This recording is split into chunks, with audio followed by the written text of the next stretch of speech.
Okay, so here's our first practice problem. Again, we're going to take a color in our pear deck and we're going to highlight the x-axis, which is this line right here. So we are reflecting everything over that red line. Okay, so let me switch colors. So point B is one space from the red line and it's above it. So to reflect it, we're going to go one space below the red line. So here is B prime. Same thing for A. It's one space away. Label that A prime.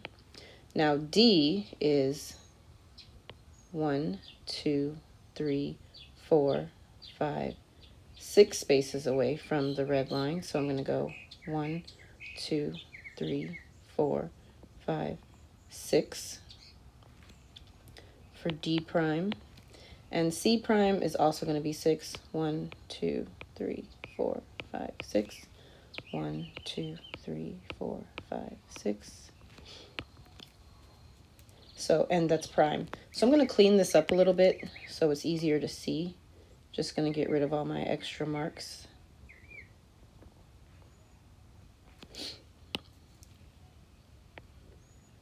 So now I'm going to connect my points with super straight lines. Be careful, you have a line function. And the reflected shape looks like this. Let's finish answering the question. What are the coordinates of C and C prime? So C is here in quadrant 1. Everything is positive. It's at 5, 6.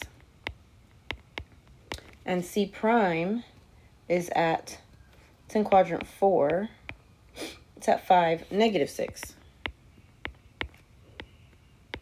So the rule today, the conjecture, when you reflect over X, X stays the same and Y becomes its opposite. So our X value will be the same today and our Y's will be the opposite, right? Because when you flip over X, you're moving in an up, down motion. So D was here and it moved down. When you move up or down, it changes your Y, right? We're not moving right to left. So X does not change. So the first number is going to stay the same today, our X's, and it's our Y's that will flip to their opposite. Now there's another question. How far is C from C prime?